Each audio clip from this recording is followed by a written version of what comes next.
4장 8절부터 17절까지입니다. 4장 8절부터 17절까지 4장 8절부터 17절까지 754페이지 에스더 4장 8절부터 17절까지입니다. 교독하시겠습니다. 또 유다인을 진멸하라고 수산궁에서 내린 조서 초본을 하닥에게 주어 에스더에게 보여 알게 하고 또 그에게 부탁하여 왕에게 나아가서 그 앞에서 자기 민족을 위하여 간절히 구하라 하니 에스더가 하닥에게 이르되 너는 모르드게에게 전하기를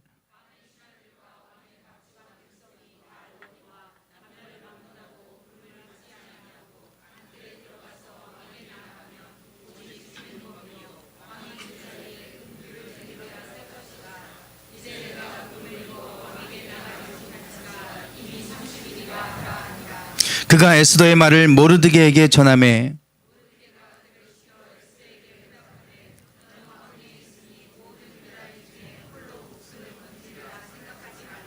이때 내가 만일 잠잠하여 말이 없으면 유다인은 다른 데로 말미암아 노임과 구원을 얻으려니와 너와 내 아버지 집은 멸망하리라. 내가 왕후의 자리를 얻은 것이 이때를 위함이 아닌지 누가 알겠느냐 하니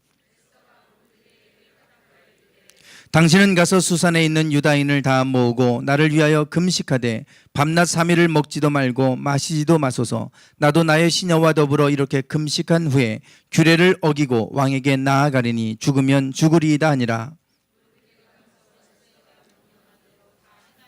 아멘. 주중에 후배 목사로부터 전화가 왔습니다. 저렇게 생겼는데 좀 후배 같진 않죠. 네. 저보다 3년 후배 목사입니다. 학교 다닐 때 유학을 같이 준비한다고 같이 준비했던 친구인데요. 저는 목회의 길을 택했고 저 이제 후배 목사는 유학을 가서 이제 박사 학위를 받고 그리고 싱가포르에서 북미 회담이 있던 싱가포르에서 목회를 아주 잘 하고 있는 그런 후배 목사입니다. 뭐 학교 다닐 때는 같이 가까이서 늘 같이 공부하고 이제 그래 가까이 있었지만 제가 목회 나오고 그리고 나서 서로 어떻게 됐는지 이제 뭐 들려오는 이야기만 듣고 유학 갔다는 얘기 듣고 학위 마치고 싱가포르 갔다고 하는 얘기도 듣고 여러 가지 경로를 통해 이제 듣기는 했지만 최근에 이제 만날 수 있는 기회가 있었어요.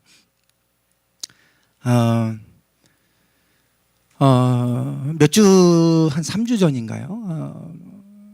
한 달 정도 됐는지, 그때 이제 신탄진의 하늘빛교회 박혜원 목사님이 전화를 하셔서, 후배 목사님이 이길표 목사인데, 지금 한국에 들어와 있다고, 잠깐 한국에 들어와 있는데, 들어와 있는데, 금요일 저녁 기도회 때 설교를 이제, 초청을 했다고, 그래서 설교하러 이제 온다고, 그래서 저녁을 같이 먹으려고 하는데 목사님도 같이 오겠냐고 그래서 그럼 가겠다고 이제 그러고 이제 가서 만났습니다. 너무 오랜만에 만나서 이제 여러 가지 이야기도 나누고 또 소식도 듣고 뭐 여러 가지 이제 그랬어요. 그런데 이제 뭐 싱가포르에서 목회를 물론 한인들을 중심으로 목회를 잘하고 있다는 얘기를 제가 들었습니다. 그런데 그런 얘기를 하는 거예요. 저는 싱가포르를 뭐 안 가봐서 모르겠는데 물가가 아주 비싸다고 그래요. 싱가포르이 워낙 또 경제가 많이 발전한 나라이죠. 그래서 물가가 비싸고 본인이 연봉을 1억을 받는데요. 그런데도 살기가 너무 빡빡하고 힘들대요. 물가가 그렇게 비싼가 봐요. 그래서 자녀들 교육을 해야 되는데 교육비 1억 연봉 1억 받아갖고는 교육을 시킬 수가 없다고 그러면서 자녀들을 다 미국에 지금 유학을 보냈다고 이제 그런 얘기를 해요. 미국에 유학 가서 거기서 이제 사모님을 만났는데 그분이 이제 재미교포예요. 그래서 시민권자입니다. 시민권자하고 결혼하면 본인도 시민권을 얻어요. 그래서 저 목사님은 미국인입니다. 미국인이고 후배인데 전혀 미국인 같지 않고 전혀 후배 같지 않지요. 네, 미국인이에요. 그래서 사모님이 미국에서 커서 미국에 자라왔고 그런 미국인 2세기 때문에 그래서 이제 자녀들을 미국에 보낸 거예요. 미국이 훨씬 더 교육비도 싱가포르보다는 낮고 그러니까 이제 보낸 거예요. 그리고 이제 자녀들하고 떨어져 있고 아내 되는 사모님도 미국인이니까 또 본인도 미국인이고 그래서 미국 가기를 늘 기대하고 이제 갈망했던 것 같아요. 그러면서 지금 자녀들도 다 미국 가 있고 떨어져 있고 또 이제 그래서 미국에 이렇게 미국에 가서 좀 목회를 하고 싶다고 이제 이런 얘기들을 식사하는데 하는 거예요. 그러니까 이제 그 박혜원 목사님이 그래요. 여기 강태현 목사님 형이 미국 감리사라고 이제 그 얘기를 한 거예요. 깜짝 놀랐죠. 아니 어떻게 한국 분이 어떻게 미국 교회에 감리사가 되셨냐고 그러면서 자기 좀 소개할 수 있으면 소개 좀 해달라고 그런 거예요. 한번 얘기를 해보겠다고 이제 그러고 와서 전화를 했죠 형한테. 그랬더니 지금 형이 이제 6월달 연애가 이제 지난 주중에 연애 기간이었어요. 연애 전까지 파송을 다 마쳐야 돼요. 해마다 감리사가 담임 목사를 다 이제 파송을 합니다. 감리사. 그래서 가라고 하면 가야 되고 더 있으라고 하면 있어야 되고 해마다 평가를 하고 이제 그렇게 해서 이것저것 교인들의 의견도 수렴하고 다 해가지고 목회자들을 이제 파송도 하고 막 이렇게 합니다. 그래서 이제 거기는 감리사의 권한이 절대적이죠. 가라면 가야 되니까. 그런데 그런 얘기를 했더니 지금 빨리 마무리를 해야 되는데 이제 한 주 남았다. 그러니 빨리 이력서를 보내보라고. 그래서 보내라고 해가지고 보냈고 그걸 가지고 이제 감리사 회의를 통해서 다 거쳐야 된대요. 감리사 감독 주재하에 감리사 회의를 하고 그러면서 이제 다 조정을 하고 이렇게 하는데 그렇게 이제 감독의 사인을 받고 그래서 미국 UMC 감리교회에 들어갈 수 있게 됐어요. 그래서 주중에 전화가 온 거예요. 너무 고맙다고. 그래서 제가 아니 뭐 내가 한 게 뭐가 있냐고 목사님 기도 많이 하신 것 같다고 이제 그러면서 목사님이 하나님이 또 그렇게 인도하시려니까 가게 하신 거지 지금 UMC 들어가기 어렵습니다. 정말 힘들죠. 미국 감리교회에 들어가기가 거기는 정말 어려워요. 그런데 그렇게 이제 됐어요. 그래서 정말 하나님의 은혜고 또 하나님이 또 그렇게 보내려고 하시니까 이렇게 잘 된 것 같다고 이제 이런 얘기를 했어요. 어제 박혜원 목사님 전화하면서 그 이기범 목사님 UMC 들어갔다는 얘기 들었다고 아주 큰 목사님 큰일 했다고 그러면서 얘기를 해요. 그래서 제가 참 되려니까 그 한국에 와서 이 하늘빛 교회에 초청해줘서 오게 됐고 또 와서 그 목사님이 저를 불러서 만나게 됐고 또 그 식당에서 그런 얘기 하니까 또 어떻게 해서 또 그 얘기가 나오게 되고 그래서 형한테 전화까지 했는데 마침 한 주만 늦어졌어도 그 끝난 거예요. 예. 그때에 갑작스럽게 다 일어난 일입니다. 전혀 계획된 것도 아니고 아무것도 되어진 게 하나도 없었어요. 그런데 너무나 갑작스럽게 일어난 일이에요. 그래서 야 진짜 하나님의 은혜다. 이런 걸 우리는 하나님의 은혜라고 그러잖아요. 이것이 그래서 우리는 이런 우연같이 일어난 일들 사전에 보면 우연이라고 하면 이 아무런 인과관계가 없이 뜻하지 아니하게 일어난 일 원인과 결과가 있어야 되는데요 갑작스럽게 뭔가 뜻하지 않게 일어난 일들을 우리는 우연이다 그래요. 그런데 우리가 하나님 안에서 살다 보면 우연하게 일어난 일들이 너무나 많은 거예요. 깜짝깜짝 놀랄 만한 일들이 막 일어납니다. 이런 우연의 일들이 우리에게 많이 일어나는데 이 우연의 일들이 세상 사람들은 그걸 우연이라고 그러지만 사실은 우리에게는 그게 우연이 아니에요. 왜 인과관계가 없습니까? 그 속에 보이지 않는 하나님이 일하시니까 이게 일어나는 일들이죠. 사람 안에서는 아무 관계가 없는 것 같지만 하나님이 일하고 계신 거예요. 그래서 이 우연이라고 하는 것이 기도하는 사람에게는 우연히 일어나는 일들이 수없이 많습니다. 기도하는 사람에게는 우연히 계속해서 일어나요. 왜? 하나님이 일하시니까. 기도하는 사람을 통해서 기도를 통해 하나님이 일하시기 때문에 기도하는 사람에게는 우연히 일어난 일들 같이 깜짝깜짝 놀랄 만한 기적과 같은 일들이 너무나 많이 일어나는 거예요. 하나님이 일하셔서 그렇습니다. 오늘 이 본문 말씀 에스더는 너무나 잘 알고 있는 우리가 사람 아닙니까? 에스더. 이 에스더뿐만 아니라 이스라엘의 역사 속에는 정말 놀랄만한 기적들이 수없이 많이 있어요. 근데 그런 기적들이 정말 우연스럽게 일어나는 기적이 너무나 많아요. 오늘 이 에스더 사건도 그 중에 하나인데요. 이 에스더의 이 사건을 우리가 이게 이제 이스라엘의 불임절의 유래가 되는 사건이에요. 불임절. 그리고 이와 비슷하게 그들에게 중요한 절기 또 하나가 있어요. 유월절입니다. 유월절. 이 유월절과 불임절은 이스라엘을 죽음에서부터 건져낸 구원의 사건이에요. 하나님께서 그 민족을 구원해낸 사건인데 이 두 사건이 공교롭게도 비슷합니다. 내용은 전혀 다른 내용인데 그 중에 중요한 패턴은 비슷해요. 먼저 이 유월절은 이스라엘 백성들이 그 애굽 땅에 요셉을 통해 그 땅에 들어갔죠. 이집트 땅의 흉년의 때에 그 애굽 땅에 들어갔다가 그 땅에서 그들이 상류층으로 살아가게 됩니다. 그러다가 갑자기 노예로 전락해서 그들이 모세를 통해 이제 구원받는 이야기가 유월절이죠.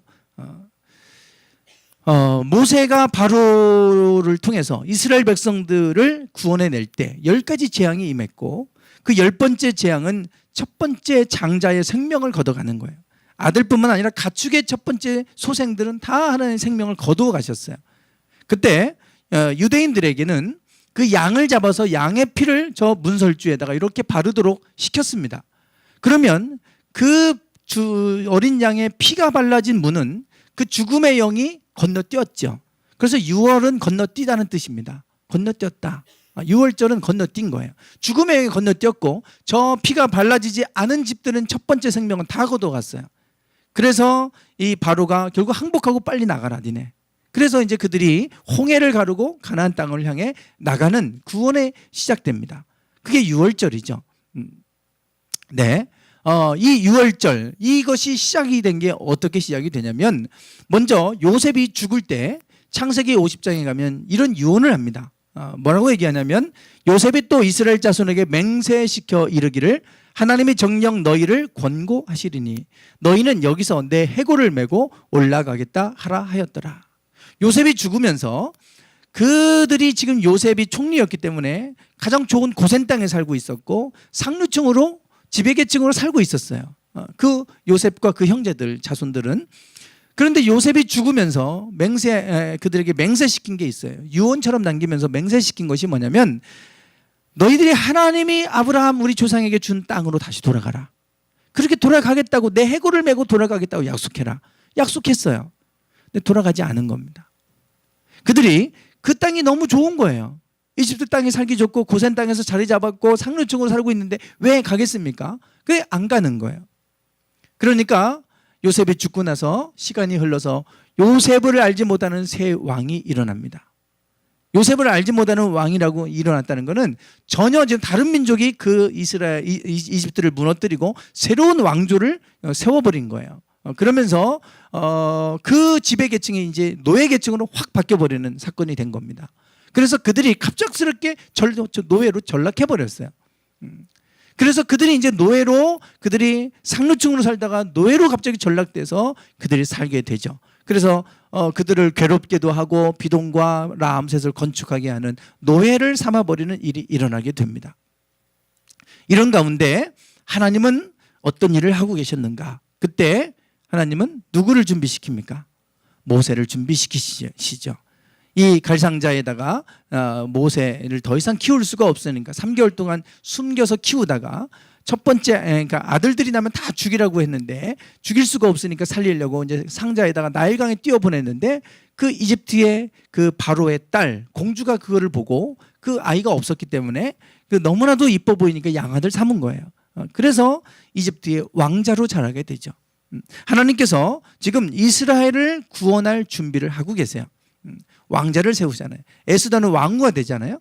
여기는 이제 왕자로 지금 양아들이 되어서 양자가 되어서 왕자로 자라가게 됩니다. 그러다가 모세가 80세가 됐을 때 하나님이 모세를 통해 이스라엘을 구원하셨어요. 그때 그 구원의 시작, 모세를 통해 가라 이제 그들 구원해내라 했던 그 구원의 시작이 어디로부터 시작됐느냐? 여기 나옵니다. 한번 읽어볼까요? 시작.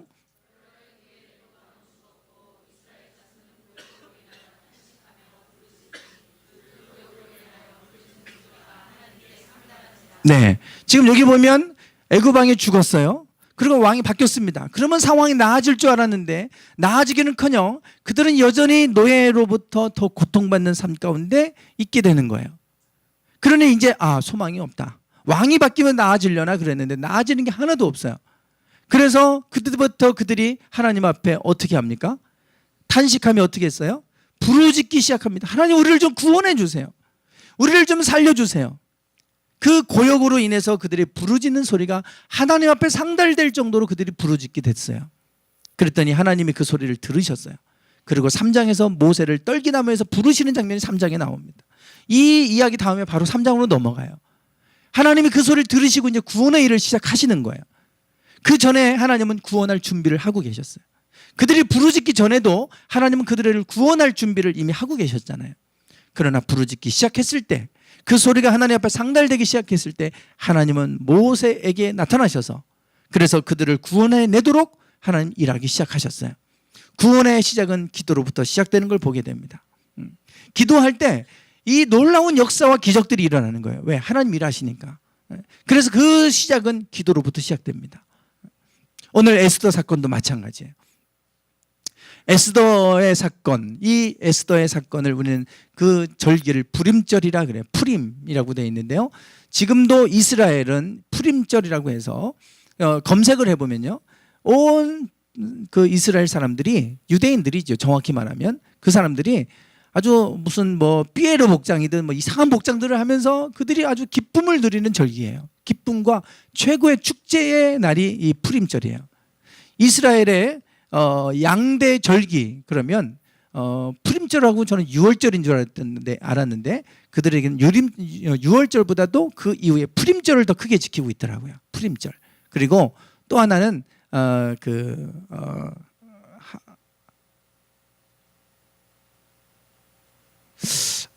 정확하게 명칭 생각이 안 나네요. 우리가 수전절이라고 부르는 거, 수전절이라고 부르는데 6월절은 14일이에요. 근데 제가 부림절을 12월 25일이라고 새벽에 말씀을 드렸는데 12월 14일이고 12월 25일이 수전절이에요. 수전절. 이 수전절은 성전을 정화한 날인데 그거는 이제 언제 만들어졌냐면 헬라 제국 때, 알렉산더 이후에 헬라 제국에 의해서 그 성전에다가 막 그 신상을 만들어 놓고 돼지 머리 갖다 놓고 제사 지내게 하고 이러니까 그들이 헬라 제국에 맞서서 들고 일어납니다. 그래서 그들이 헬라 제국에 맞서서 반역을 일으키죠. 그러고 나서 독립을 합니다. 그래서 하스모니아 왕조가 일어나고 성전을 깨끗하게 정화해요. 그게 12월 25일이에요. 수전절. 그래서 그들에게는 이 12월 25일 수전절이 가장 큰 절기고 부림절하고 양대절기로 그렇게 꼽는다 그래요. 예. 그래서 이 6월절과 부림절은 그들을 죽음에서부터 건져낸 이 구원한 사건이에요. 그래서 6월절과 부림절에는 아주 매우 유사한 공통점이 있는데 이 부림절을 먼저 얘기하기 전에요. 아까 이제 6월절하고 좀 비슷한 부분이 있다 그랬어요. 이스라엘 백성이 유다가 바벨론에 의해서 망하고 70년 만에 페르시아 고레스에 의해서 3번에 걸쳐서 기환을 합니다. 3번에 걸쳐서 1차, 2차, 3차로 기환을 하는데 첫 번째로 그들이 기환해서 성전을 재건하고 수르바벨이라고 하는 지도자가 이끌고 와서 성전을 재건합니다. 이때가 기원전 538년입니다. 고레스 원년. 요게 이제 첫 번째 1차로 고레스가 페르시아 제국을 세우고 바벨론을 무너뜨리고 왕이 되면서 너희들 고국 땅으로 돌아갈 사람 다 돌아가라. 그랬더니 1차 명단에 돌아간 사람들이 바로 돌아가서 성전을 짓죠. 그때 수르바벨이 지도자가 돼서 그들을 이끌고 갑니다. 그리고 두 번째로 2차 때 기원을 하는데 이때는 457년입니다. 기원전. 에스라가 중심이 되고 그래서 그들에게 율법을 가르치게 됩니다. 성전과 율법을 회복하는 이야기죠. 그다음 마지막 세 번째는 느헤미야가 돌아옵니다. 기원전 444년인데요. 성벽을 재건하죠. 이 성벽을 재건하는 요거를 통해서 흥왕하게 하는 자가 온다. 이렇게 해서 우리가 흥왕하게 하려는 사람 느헤미야에 대해서 2주간 동안 말씀을 나눴어요. 그런데 우리가 요 연대에서 주목해야 될 부분이 있습니다. 여기 1차와 2차 사이에 요 갭이 얼마나 되느냐. 정확하게 계산해 보면 81년 나옵니다. 81년. 짧은 시간이 아니죠. 그리고 2차와 3차는 갭이 13년입니다. 에스라와 느헤미야 요 갭이 13년. 그래서 지금 에스라와 느헤미야는 거의 동시대다 이렇게 보시면 되겠죠. 그런데 1차와 2차 사이에는 갭이 있어요. 요 사이, 요 갭 사이에 있는 게 에스더 사건이 있어요. 에스더. 여기에. 에스라와 느헤미야가 이전에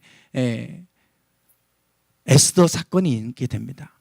에스라와 느헤미야를 그 고국 땅으로 돌아가게 한 왕은 아닥사스다 왕이라고, 역사 속에서는 크세르크세스라고 하는, 우리가 영화 300에 보면 나오는 그런 그 주인공이 있죠. 그게 크세르크세스 그 왕.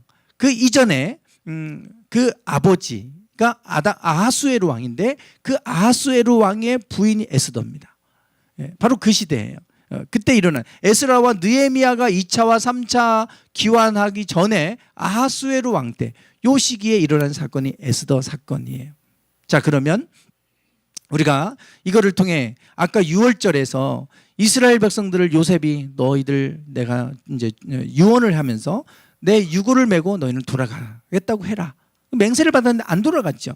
그래서 그들이 노예로 전락하는 사건이 있었잖아요. 여기도 마찬가지예요. 고레스가 원년에 너희들 돌아갈 사람들은 다 고국 땅으로 돌아가서 너희들 성전을 짓고 살아라, 그렇게 가라고 했어요. 그런데 그러면 대부분이 갔을 것 같은데 소수만 갔습니다. 대부분은 그 땅에 남아 있었어요. 거기가 대제국이고 얼마나 발전해 있겠어요.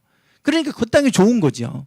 그럼 페르시아 땅에 남아 있었던 사람들이 대부분 남아 있고 소수가 왔던 거예요. 그래서 여전히 그곳에서 그들이 능욕을 당하고 있었고 그랬죠.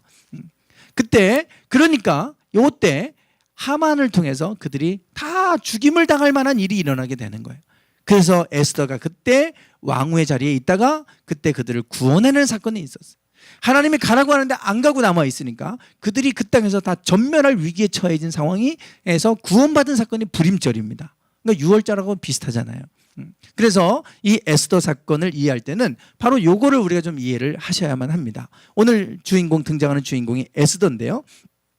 네, 요 에스더 여기 보시면 여기 먼저 아닥사스다 왕 제7년에 에스라가 올라왔다 그러잖아요. 이게 이제 기원전 457년이에요. 성경에 다 누구 왕 몇 년째 다 정확하게 남아 있어요. 그리고 아닥사스다 왕 제20년 니산월에, 이건 느헤미야 얘기입니다. 느헤미야는 그래서 요게 아닥사스다 왕 제20년을 딱 쳐보면 444년이 딱 나옵니다. 그래서 이렇게 이제 요 연수가 나오는 거죠. 그리고 이제 아하수에로 왕의 제7년에 에스더가 왕궁에 인도되어 들어가 왕 앞에 나가서 왕후가 되는 게 아하수에로 왕 제7년이에요. 요때가 기원전 478년입니다. 네. 그리고 이 에스더 사건이 일어난 건 제12년 5년 후 일입니다. 에스더가 왕후가 되고 5년 후에 일어난 일이에요. 왕후가 되자마자 일어난 게 아니고요. 아까는 7년에 에스더가 왕후에 올랐는데 제12년에 그때에 이 불임절 사건이 일어나게 되는 거예요. 5년이 지나서. 네. 자, 그러면 이 에스더는 누구고 여기 나오는 모르드게는 누구냐? 그의 삼촌의 딸, 이 그는 모르드게입니다. 모르드게 삼촌의 딸 하다사, 곧 에스더는 부모가 없었다 이거예요. 그래서 용모가 곱고 아름다운 처녀였는데 그의 부모가 죽은 후에 모르드게가 자기 딸같이 양육했다. 자기 삼촌의 딸인데 일찍 부모가 죽어서, 그래서 부모가 없이 어릴 때 크니까 데려다가 딸처럼 키웠어요, 모르드게가. 그래서 이 에스더가 이제 왕후의 자리에 오르게 되는데요. 당시 아하수에로 왕 제3년째 어떤 일이 있었냐면 이제 그가 왕위에 오르고 3년이 됐을 때입니다. 그러니까 이제 왕위 자리에 오르고 이제 어느 정도 정상적 궤도에 이제 오른 상태겠죠. 그 상황에서 그 주변의 국가들은 다른 이민족들을 많이 정복해서 다스리고 있었기 때문에 그들에게 충성 맹세를 받아야 돼요. 그러니까 그들을 다 불러 모은 거예요. 전국 각지에 있는 이민족의 왕들 있을 거 아니에요. 정복한 나라들, 그들을 다 불러다가 잔치를 베푸는 거예요, 그 자리에서. 그러면 그들이 올 때 그냥 오지 않고 선물을 갖고 오잖아요, 영화에 보면. 그리고 잔치를 베풀고 이제 그렇게 합니다. 그 자리에서 그들이 충성을 맹세하는 거죠.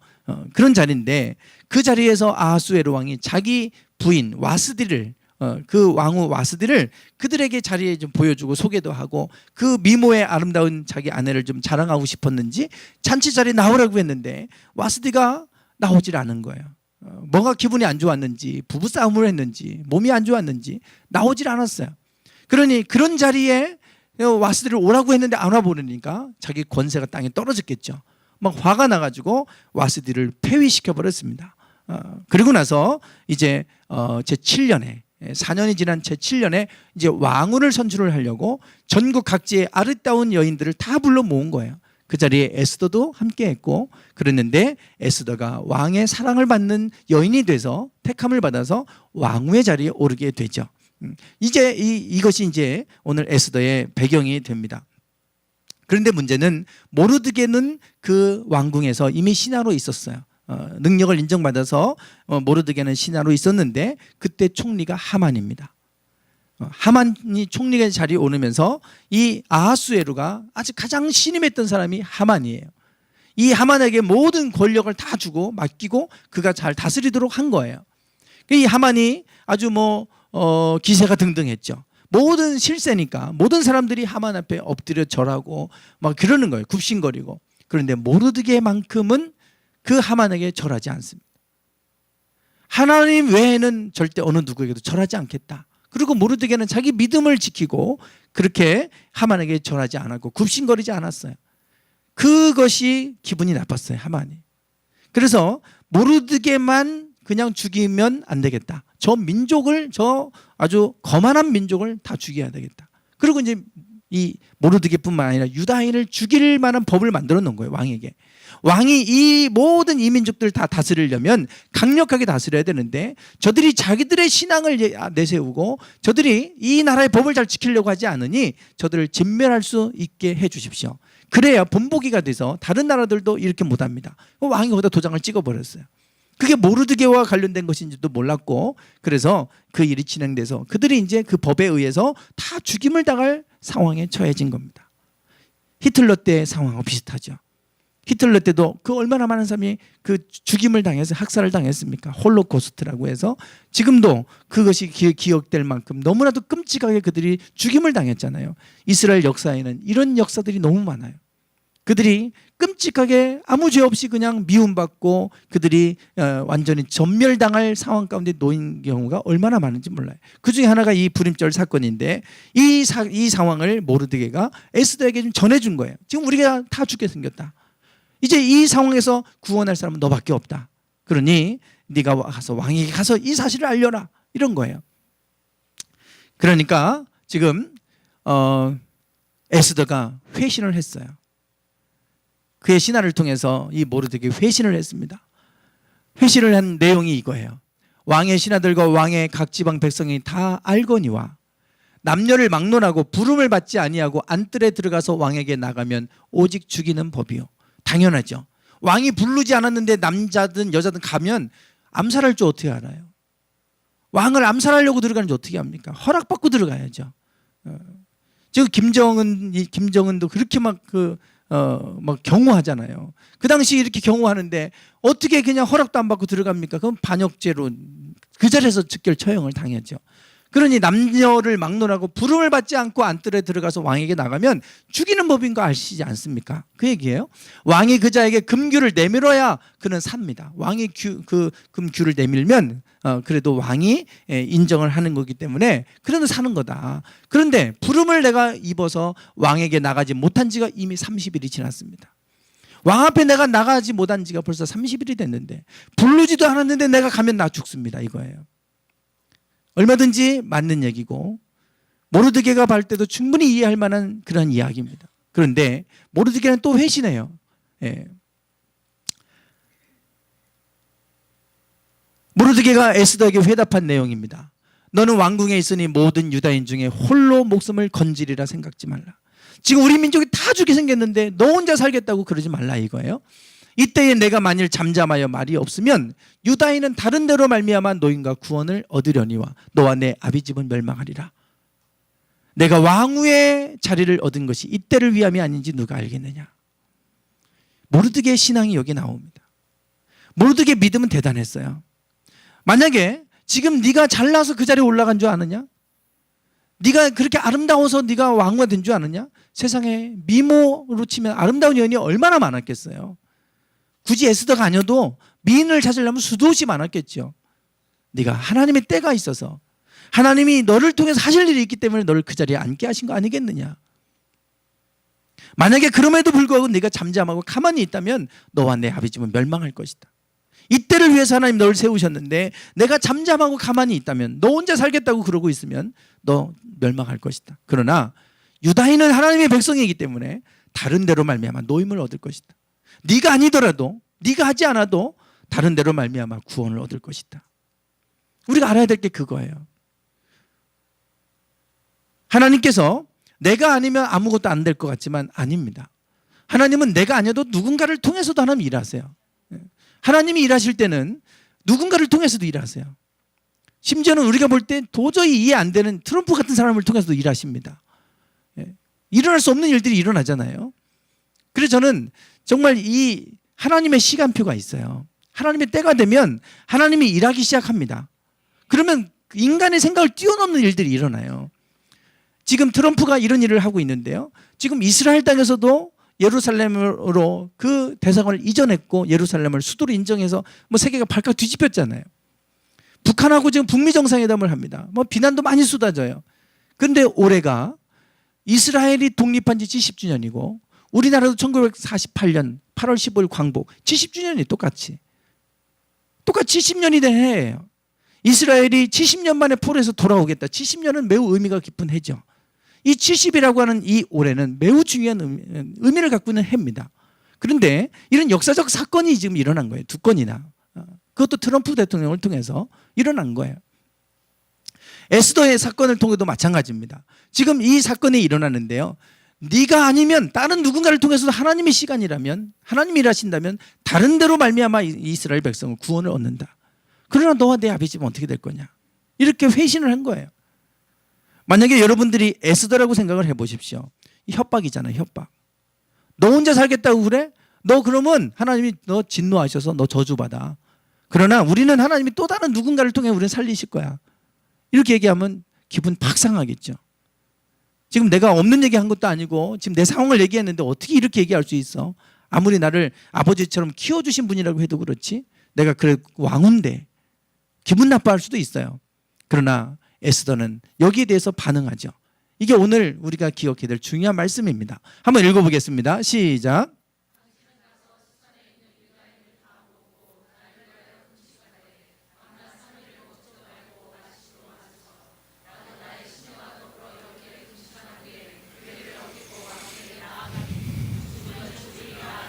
아멘.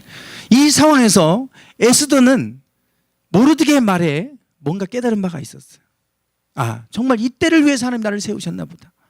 그러면 내가 나가면 죽는데 안 나갈 수도 없고 나갈 수도 없고 이 상황이에요. 그래서 그때 에스더가 했던 게 있죠. 금식하며 기도합니다. 그런데 한 가지 약속하십시오. 나를 위해서 이 온 백성을 모아놓고 3일 동안 아무것도 밤낮 사흘 밤낮 먹지도 않고 마시지도 말고 금식하고 기도하게 해라. 나도 시녀와 더불어서 3일 동안 금식하고 내가 그리고 나서 왕 앞에 규례를 어기고 나가겠습니다. 죽으면 죽겠습니다. 이러는 거예요. 그리고 3일이 지나고 나서 에스더는 그가 약속한 대로 왕에게 나갔어요. 부르지도 않았는데 갔습니다. 아까 그 와수디도 폐위시켰는데 뭐 자기도 그럴 수 있는 상황인데 간 거예요. 그런데 그 금호를 내밀었어요. 그리고 보자마자 이 에스더를 미모에 다시 이제 반해서 이 왕의 마음이 바뀌었어요. 그래서 뭐라고 얘기하냐면, 내가 너의 소원이 뭐냐? 무슨 일로 왔냐? 내가 너의 소원을 들어줄게. 뭔가 소원이 있으니까 왔을 거 아니에요. 부르지도 않았는데. 너의 소원이 뭐냐? 내가 나라의 절반이라도 주겠다 그래요. 그러니까 그 자리에서 얘기 안 하죠. 에스더가. 그러면 내가 왕을 위해서 잔치를 베풀겠습니다. 그때 하만과 함께 같이 오십시오. 이래서 그 잔치를 이제 베풀기로 하고 왕이 그럼 내가 가겠다 이렇게 약속받고 돌아간 거예요. 그리고 나서 이제 그날 밤에 왕이 잠이 오지 않아요. 왕이 잠이 오지 않아서 이제 그 신하를 불러다가 자기가 통치하는 기간 동안에 있었던 걸 기록한 역사책을 읽게 시킵니다. 그랬는데 그가 왕이 되고 얼마 안 있었을 때 그를 죽이려고 했던 반역의 사건이 있었어요. 그 반역의 사건을 모르드게가 알고 에스더를 통해서 그거를 이야기해서 그래서 그들을 색출해내서 그 반역을 이제 반역자들을 죽이는 이제 그런 일이 역사에 기록이 된 거예요. 다시 그걸 읽다 보니까 그 얘기 딱 듣고 나서 그 모르드게는 그때 어떻게 상을 줬느냐, 무슨 일을 해줬느냐, 아무것도 한 게 없었어요. 그래서 이 모르드게에게 왕복을 입히고 왕관을 씌우고 왕이 타는 말을 타고 사람들 성에 있는 사람들에게 쫙 다니면서 종기함은 없게 그렇게 하라고 그 명을 내린 상태에 온 것이죠. 그리고 나서 잔치에 왔을 때 이 에스더가 하만의 계략을 다 폭로했습니다. 우리 민족을 좀 살려주십시오. 다 죽게 생겼습니다. 이게 어떻게 된 거냐 그랬더니 하만의 계략으로 이렇게 된 것이 알려지게 돼서 결국 모르드게와 이스라엘 백성을 죽이려고 했던 하만이 거꾸로 죽임을 당하는 이런 이야기가 오늘 이 에스더 사건 이야기예요.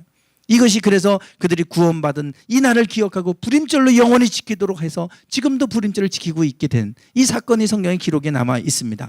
이 마지막 9장 11절 이 불임절을 지키게 하는데 한번 읽어보겠습니다. 시작.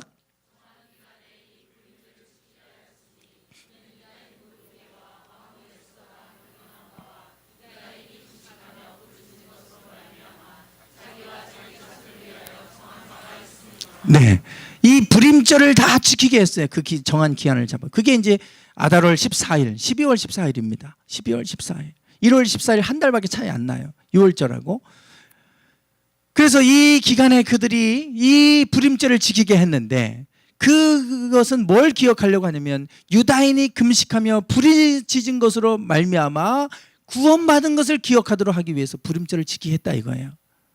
즉 불임절이 에스더 사건을 통해서 그들이 구원받은 것은 아는데 그 중심에는 그들이 금식하며 부르짖음으로 말미암아 구원받게 된 이 사건을 기억하게 했다 이거예요. 그래서 이 기도를 통해서 하나님이 일하기 시작한 이 사건이 불임절 사건의 중요한 핵심 내용입니다. 그래서 오늘 우리가 이 기도라고 하는 것, 기도할 때 어떤 일들이 일어나는가, 우리가 행할 수 없는 일들, 역사 속에서 도저히 에스더가 나가면 죽을 수밖에 없는 상황 속에서 하나님 일하기 시작하니까 상황이 완전 반전이 돼버렸어요. 기도를 통해 일어난 일입니다. 기도할 때 이와 같은 일들이 일어난 줄 믿습니다. 느헤미야를 가리켜서 우리는 흥왕하게 하는 사람이라 그랬죠. 오자마자 52일 만에 성벽을 재건하게 했어요. 이 금요일에도 이 말씀을 나눴어요. 이 흥왕하게 하는 사람 느헤미야, 이 흥왕케 하는 일의 시작이 어떻게 되느냐 1장에 나오죠. 1장에 이 말씀 한번 읽어보겠습니다. 시작.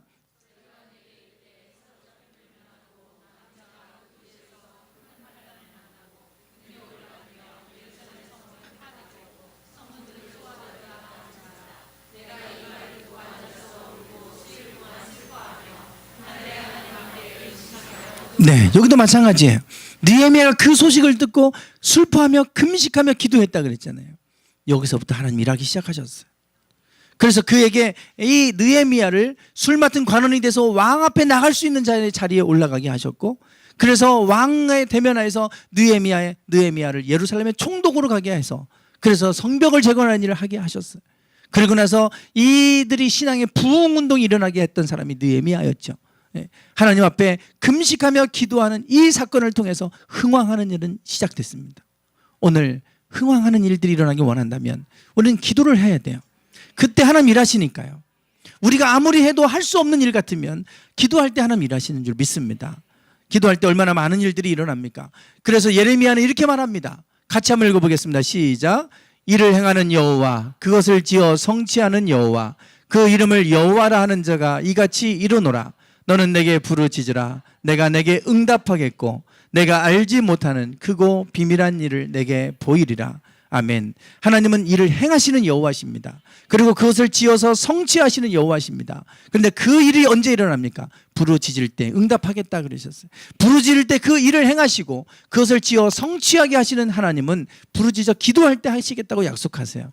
오늘 우리가 기도할 때 이런 놀라운 일들이 일어나게 될 것이고, 기도할 때 파괴되어지고 회파되어진 것이 다시금 흥왕케 되어져서 다시금 아름답게 회복되는 역사는 기도를 통해서 시작됩니다. 인간의 힘으로 되지 않습니다. 기도할 때 하나님은 일하시고, 기도할 때 사람들을 통해서 하나님은 이 일들을 이루게 하실 줄 믿습니다. 오늘 우리의 삶 가운데 먼저 기도가 회복되기 원합니다. 그럴 때 그 속에서 하나님은 흥왕케 하시는 일들을 시작하실 줄 믿습니다. 기도하겠습니다. 그래서